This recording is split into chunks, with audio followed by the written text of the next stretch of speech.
حي على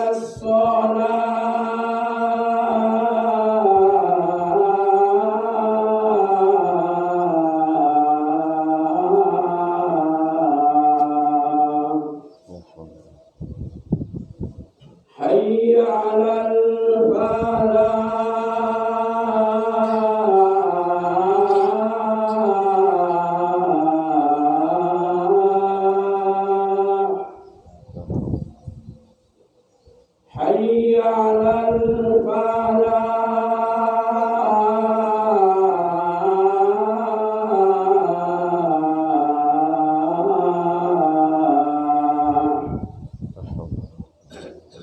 الله أكبر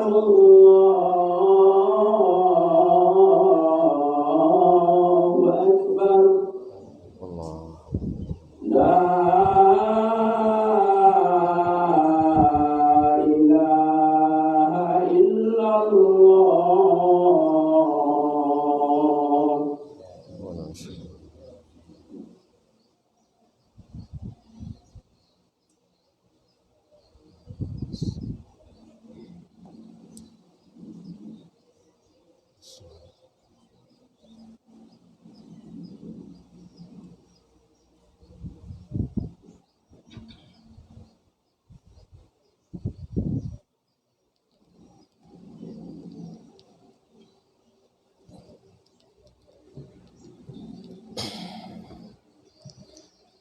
الحمد لله الواحد القهار العزيز الغفار مكور الليل على النهار تبصرة لأولي القلوب والأبصار وعظة لأولي النهى والاعتبار أشهد أن لا إله إلا الله وحده لا شريك له الملك الجبار وأشهد أن محمدا عبده ورسوله النبي السيد المختار صلى الله عليه وعلى آله الأطهار وأصحابه القادة الأبرار ومن تبعهم بإحسان ما تعاقب الليل والنهار. أما بعد فاتقوا الله أيها المسلمون حق التقوى وراقبوه في السر والنجوى فإنه قد فاز من اتقى. يا أيها الذين آمنوا اتقوا الله حق تقاته ولا تموتن إلا وأنتم مسلمون. Ma'asyiral muslimin, ma'asyiral mu'minin, sidang jamaah Jumat rahimanillah wa iyyakum. Alhamdulillah, pada Jumat ini kita berada di salah satu dari rumah Allah, di Masjid Zaid bin Arqam radhiyallahu ta'ala anhu,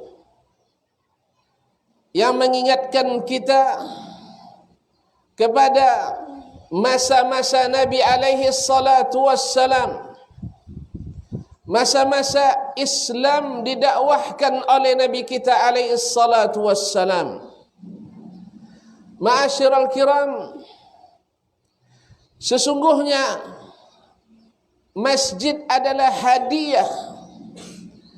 hadiah istimewa yang Allah berikan kepada hamba-hambanya yang beriman.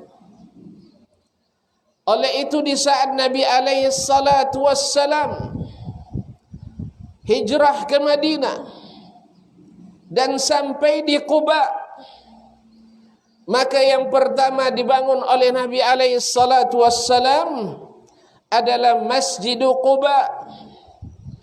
La masjidun ussisa 'ala taqwa min awwal yawmin ahaqqu an taquma fihi Sesungguhnya masjid yang dibangun di atas dasar takwa lebih berhak dan lebih patut kamu berdiri solat di dalamnya. Selesai membangun Masjidul Quba, Nabi kita alaihi salatu wassalam langsung menuju Madinah.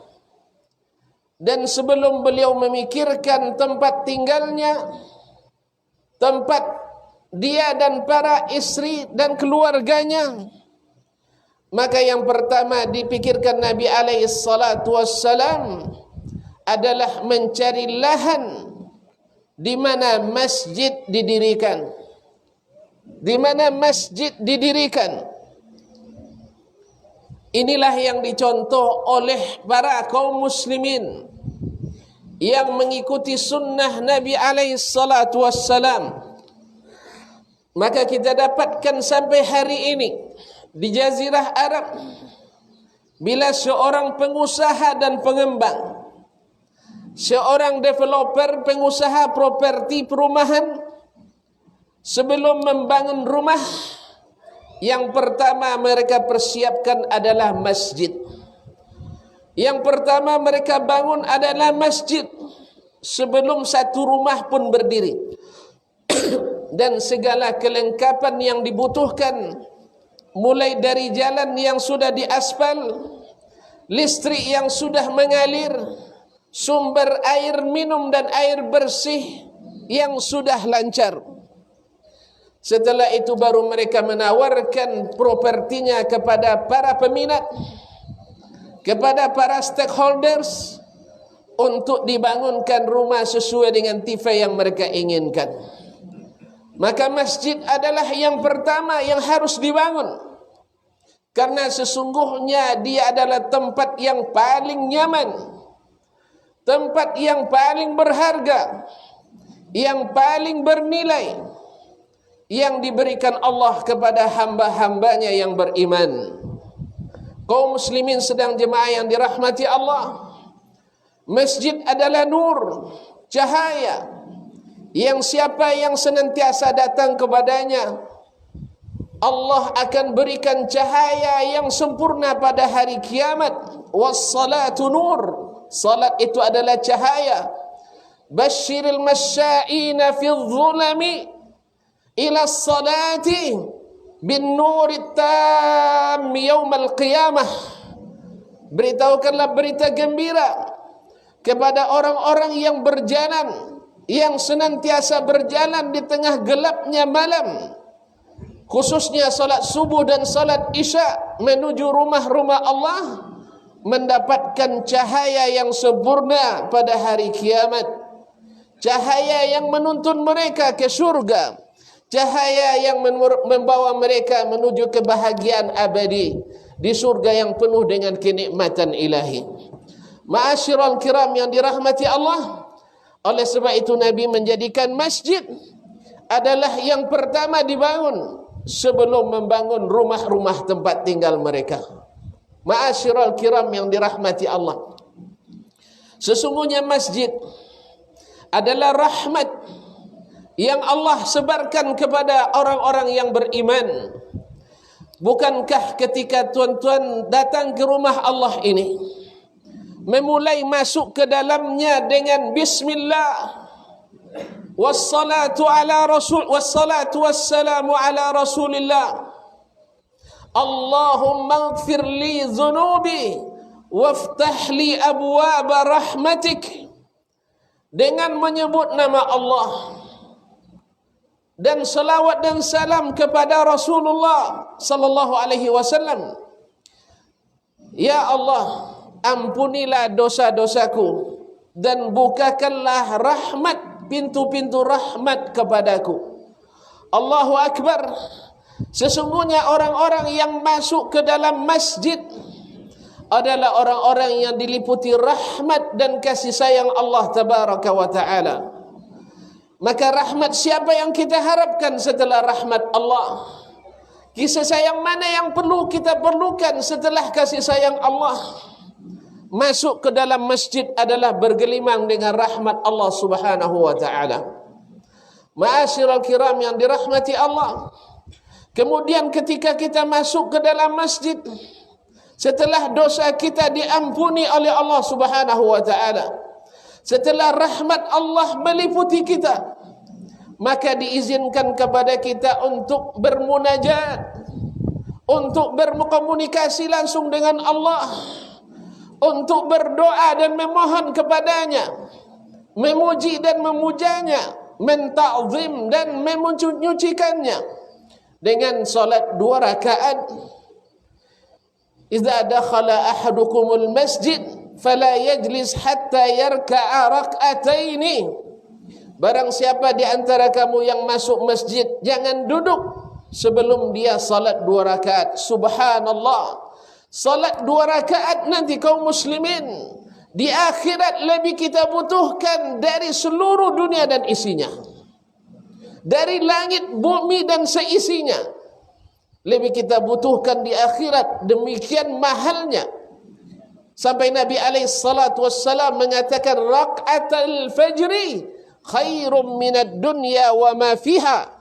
2 rakaat salat sunat subuh lebih baik dari dunia dan seisinya. Ma'asyiral kiram yang dirahmati Allah, di saat kita diizinkan masuk ke rumah yang berkuasa, kemudian diizinkan bermunajat dan berbicara langsung kepadanya secara ruh. Secara ruh kita berbicara langsung kepada Allah, dan nanti secara jasad kita akan berbicara langsung kepada Allah. Ma minkum min ahadin illa wa yukallimuhu rabbuh wa laysa bainahu wa bainahu turjuman. Tak satu pun di antara kalian kecuali pasti akan berbicara dengan Rabbnya pada hari kiamat tanpa ada penterjemah di antara keduanya. Semoga Allah mudahkan kita berhadapan dengan Allah, dan Allah mudahkan hisab kita, dan Allah beratkan timbangan amal soleh kita. Kaum muslimin sedang jemaah yang dirahmati Allah. Kemudian salat yang kita dirikan, ketika kita berhadapan dan bermunajat dengan Allah adalah nikmat luar biasa. Tidak semua orang diberikan kesempatan ini, bisa berbicara langsung kepada Allah secara ruh.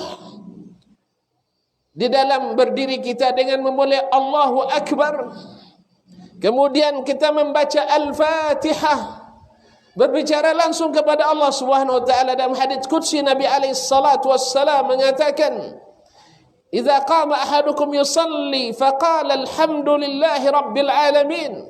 Allah menjawab, "Hamidani Rabbi." Sesungguhnya hambaku telah memujiku. Dan dalam hadis dikatakan, orang yang paling beruntung datang hari kiamat menjumpai Allah adalah al-hammadun, orang yang banyak memuji Allah. Dan Nabi SAW di akhirat akan membawa bendera yang disebut dengan liwa'ul hamdi, liwa' bendera bendera pujian. Dan siapa yang banyak memuji Allah khususnya di dalam salatnya, maka Allah akan bangkitkan dia di bawah bendera pujian. Ma'asyiral kiram yang dirahmati Allah Subhanahu wa taala, ketika seorang hamba mengatakan Ar-Rahmanir Rahim, athna alayya rabbi, athna alayya abdi, hambaku telah menyanjungku, memuji kemudian menyanjungnya.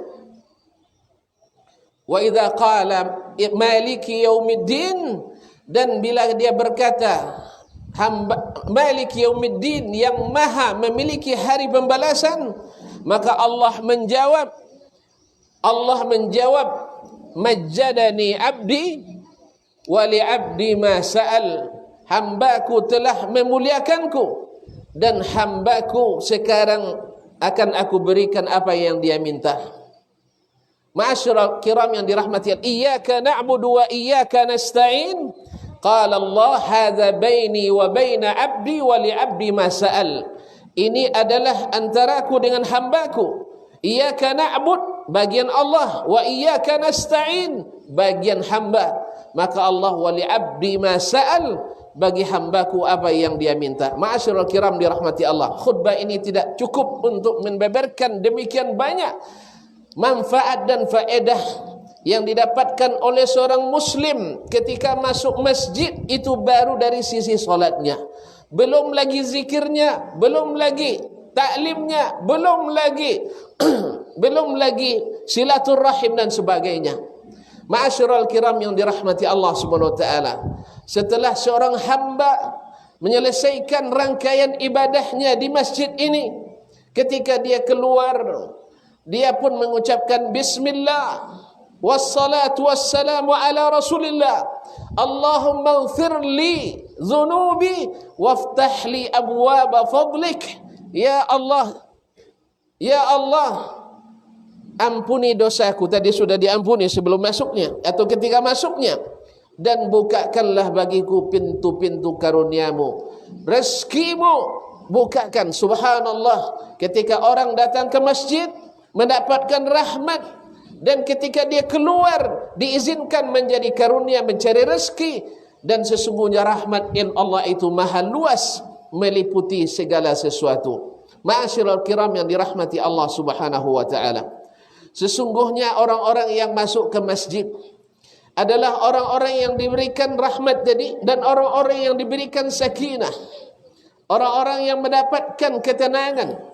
Maka masjid adalah Allah jadikan tempat mencari solusi, tempat mencari jalan keluar dari segala kesulitan, tempat untuk membuat kedamaian dan perdamaian yang bisa menyatukan hati-hati yang tidak sepakat, menghimpun kata-kata yang tidak satu, menjadi satu di masjid Allah Subhanahu wa taala. Ma min qaumin, ma'asyiral kiram yang dirahmati Allah Subhanahu wa taala, tidak ada satu kaum yang berdiri di rumah, yang duduk di rumah Allah, lalu mereka membaca kitab Allah, lalu mereka membaca kitab Allah dan saling belajar, illa nazalat alaihimus sakinah, kecuali mereka akan diliputi ketenangan, wa ghasyiyatuhumur rahmah, mereka diliputi rahmat, wa haffathumul malaikah, dan mereka akan dikelilingi oleh para malaikat. Ma'asyiral kiram yang dirahmati Allah Subhanahu wa taala, sesungguhnya masjid adalah hadiah istimewa yang kalau kita terima akan memberikan kebahagiaan yang luar biasa. Itulah sebabnya Nabi alaihi salatu wassalam menjadikan masjid sebagai yang pertama dan utama yang mesti selantiasa dikunjungi oleh seorang muslim. Barakallahu li wa lakum fil kitabi was sunnah, wa nafa'ani wa iyyakum bima fihi ma minal ayati wal hikmah, wa astaghfirullah li wa lakum fastaghfiruh innahu kana lil awwabina ghafura.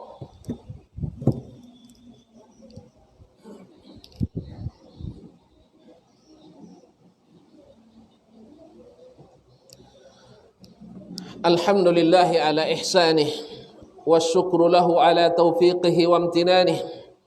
Ashhadu an la ilaha illallah wahdahu la syarika lah ta'ziman li sya'nih, wa ashhadu anna Muhammadan abduhu wa rasuluh ad-da'i ila ridwanih, sallallahu alaihi wa ala alihi wa ikhwanih wa man tabi'ahum bi ihsanin ila yaumi liqa'ih. يا أيها الذين آمنوا اتقوا الله حق تقاته ولا تموتن إلا وأنتم مسلمون. Ma'asyiral kiram yang dirahmati Allah Subhanahu wa taala, tidak terhitung rahmat Allah bagi kita, tidak terhitung kemuliaan yang Allah siapkan untuk kita dengan datangnya rumah Allah. Oleh sebab itu Allah Subhanahu wa taala jadikan bagi orang-orang yang membangun rumah Allah dengan istana megah di surga, walaupun hanya sebesar sangkar atau sarang burung, sesungguhnya Allah menghargainya dengan istana megah di surga. Man bana lillahi masjidan banallahu lahu baitan fil jannah. Siapa yang membangun masjid karena Allah, maka Allah bangunkan baginya istana di surga. Sesungguhnya masjid kaum muslimin adalah milik Allah. Sesungguhnya masjid adalah milik Allah, bukan milik orang, bukan milik masyarakat, bukan milik pemerintah, bukan milik suku. Masjid itu adalah milik Allah. Wa annal masajida lillah fala tad'u ma'allahi ahada. sesungguhnya masjid-masjid itu adalah karena Allah, maka tidak diterima kecuali kalau dibangun karena Allah, dan tidak diterima amalan kecuali yang disyariatkan Allah. Oleh sebab itu, maka wajar bila sebagian donatur, sebagian muslimin yang ingin membangun masjid mensyaratkan mesti dijalankan di dalamnya syariat Allah. Karena sesungguhnya kaum muslimin hari ini kebanyakan mereka tidak menuntut ilmu agamanya.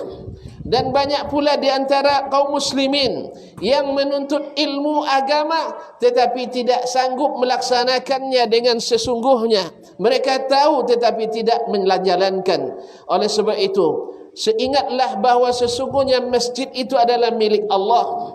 Walaupun diurus oleh perorangan, walaupun dibangun oleh pribadi, sesungguhnya masjid adalah milik Allah. Walaupun dibangun oleh yayasan, sesungguhnya masjid adalah milik Allah. Sekalipun dibangun oleh negara, maka laksanakanlah di dalamnya apa yang membuat Allah ridha.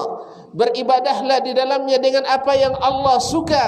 Karena sesungguhnya rumusnya kita beribadah kepada Allah dengan apa yang Dia inginkan, bukan dengan cara yang kita kehendaki. Sesungguhnya kita beribadah di rumah Allah dengan cara yang Dia kehendaki, bukan dengan cara yang kita sukai. Maka berhidupkanlah masjid ini dengan belajar ilmu agama yang benar dan melahirkan amal-amal saleh. Karena sesungguhnya Allah tidak terima kecuali dengan dua syarat. Yang pertama adalah ikhlas semata-mata karenanya, dan yang kedua sesuai dengan yang disyariatkannya.